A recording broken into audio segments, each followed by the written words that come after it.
Alright, look, in this video, I'm gonna teach you everything you need to know to make dark beats from scratch. So it's known that I've been making dark beats for years now, and I've even worked with some of the top dark beat makers, like people like Southside, Whipper, pretty much the whole of Mafia. I even met them all in person. And I've also produced on a song with Tripped and Nardo Wick, which is in an album which is full of dark beats, as it is executively produced by Chief Keef. So I think I can say that I know a few things about making dark beats. After this video, I guarantee you'll be able to make them in a unique way, since I spill both crazy VSTs and also the exact drums you need to make these dark beats. So pretty much everything is in here. You can even check my YouTube, man. For years I've been making these sort of tutorials, and I think like 1 or 2 years ago I literally made one just like this, saying the #1 secret to making dark beats. If you've watched that, then you're an OG. Anyway, man, let's just get right into it. All right, guys, so as you can see right now, we're in FL, and straight up we have the neon green theme because we're trying to really go for the dark vibe. And when you want to go for the dark vibe, we got to have that dark sort of theme as well to really get us into the mood. So starting off, as you can see, we have 2 plugins already open. I haven't really picked the preset or anything, but I kind of got a good idea. And straight off the bat, some source right into it. D50, man. If you guys don't know about a D50 plugin, it's insane. I think I've used it in my other videos before, but I was literally looking around at plugins, and this one just came up because I got the Ronin bundle, and this is fire. So yeah, that's already some sauce. Obviously, you want to go with the Hourglass because it has all of the synth sounds in there. But yeah, kind of got a little idea already to start off with, which is so I have a normal pad for Hourglass, right?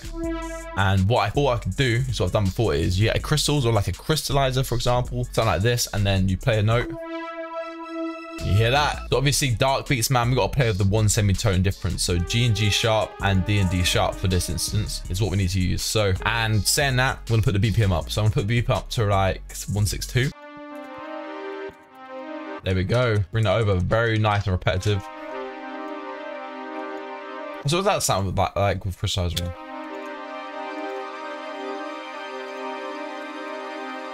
I'm saying let's try and get a different sound.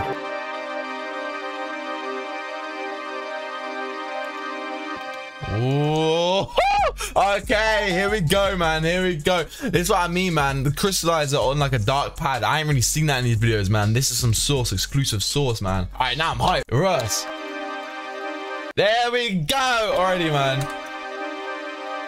All right, so of course, I didn't even explain, I was just right in the mood. So when you're making these, I like to make the melody very repetitive because that's not where the dark secret comes in. The dark secret comes in after you export the melody out. And this is really where you make it dark, is where you flip it. So I like, for the most part, I want to see my melodies looking like this, like no MIDI kind of in the pattern. Yeah, as you can see, I'm just stretching it again. Put halftime on it as well, so you can really kind of mess around with it. And now that's where it comes in.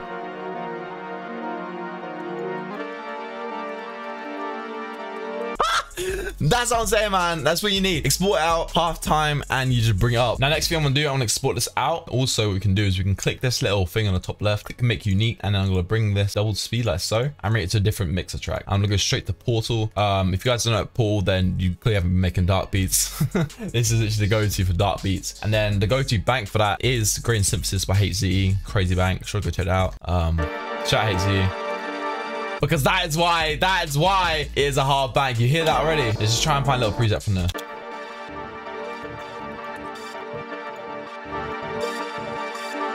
Okay. Okay, that's hard, right? I feel like we could find a little bit in there and just chop it up. A lot of this includes a lot of chopping, or at least when I make it anyway. Oh, that's hard.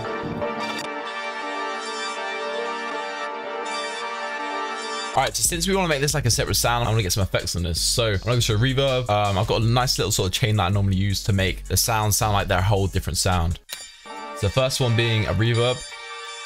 Second one being a chorus. I'm just gonna use a fruity chorus because I low-key prefer the fruity chorus, I'm not gonna lie. Nice, and then I'm gonna get a little phaser on that as well. Now it starting to sound a lot more different. Get some echo bar in there as well.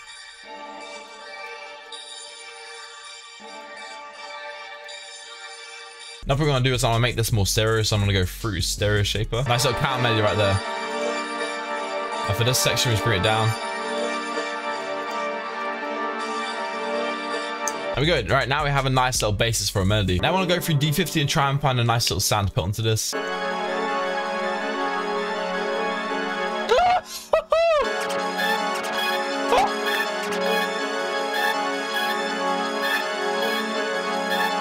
Oh my god, man. What's that? Oh, this is gonna be hard. Yeah, we just want that little. Yeah, I don't want it just to come in like it's out of nowhere. So I'm literally gonna bring these other sound, like the other part of this sound, turn it down a little bit. Also, I want to do as well, I want to play the panning as well. So the one that goes, and then the one goes,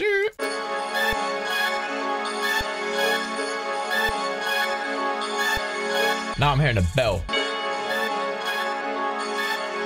Now I'm gonna play around the bell a little bit, so I'm gonna go get an ADSR on this. Just a normal sort of square thing. I think that's literally embedded in every single producer's memory right there. I want it to like start to be like,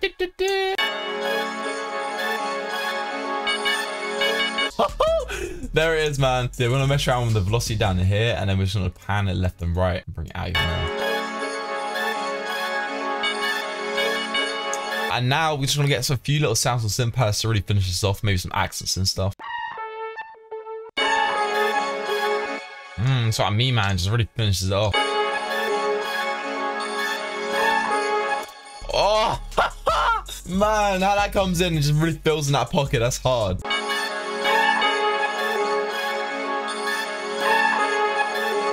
And a little bit left and right. And now I feel like we need a bass, so we're gonna go straight to the synth again, find a little bass to put in here. Oh my god, man! Like, just hearing it, I know it's gonna work.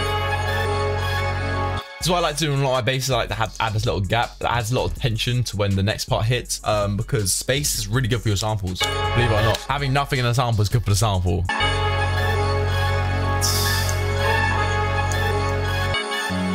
Alright, so now I've done all that, I like to really sort of add a little sort of master bus onto my samples. I've already made a video on this, so I'm not going to go straight in depth on my whole master bus, but kind of there it is. But yeah, so I'm going to grab all these, and then I'm going to right click insert 20, which will my master and click root this track only. And now I'm going to dock this to the right. So now this is always on the right. Wherever I go, it's always to the right. So it's really easy to kind of find.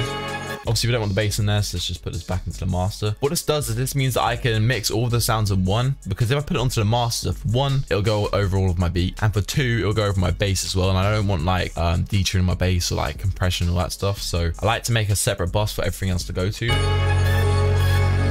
Already it sounds a bit better, doesn't it? EQ. Alright, so yeah guys, as you can see right here, we're in another version of FL, and yeah, let's just cook up with the sample. So first off, of course, I'm going to take out the lows, so just want to use a normal EQ, take out the lows just about there. I have so much space for 808 to kind of hit.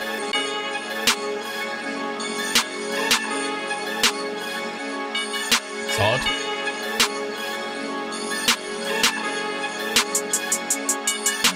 Now we can really mess around with how unique we want to be, so.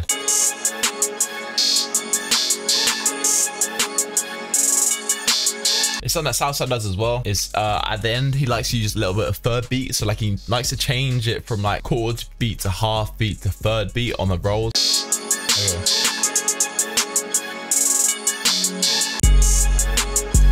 Oh, this is gonna be hard. Hold on. To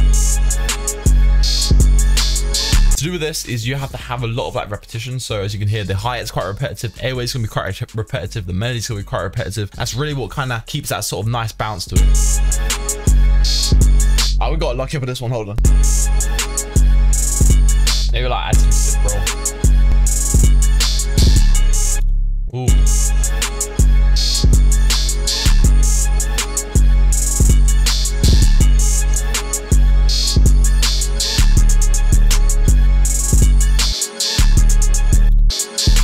Oh, hold on. Like you can add a kick, but for this one I'm not going to, because for a start, airway is on F sharp, which is a bit of an annoying key for kicks, and it just sounds good about a kick. Like you don't always have to have a kick in your beat. Honestly, I think that's near enough all the drums you need. 3 drum sounds, but I'm gonna add one more because I can. I'll add 2 more actually. 2 more being, one of them is gonna be reverse hi-hat. This one right here. And then now the next one is going to be an open hat. And of course, you know what I'm saying, we're going for that Southside sort of dark bounce. We'll use the Southside open hat. That's it.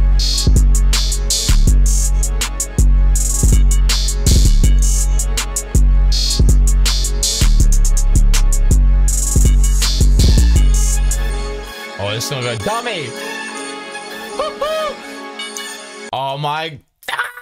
Hold on. Oh, this is gonna go hard. So I'm just gonna arrange this a little bit right now. Oh, I'm gonna put that there, and put that there, and bring that across. Oh, so I'm gonna start off by just automating the EQ so I can have that low end come in, so like the bass is in at the start. All right, man. So this is the final beat. Yeah, this is what it sounds like. Lost.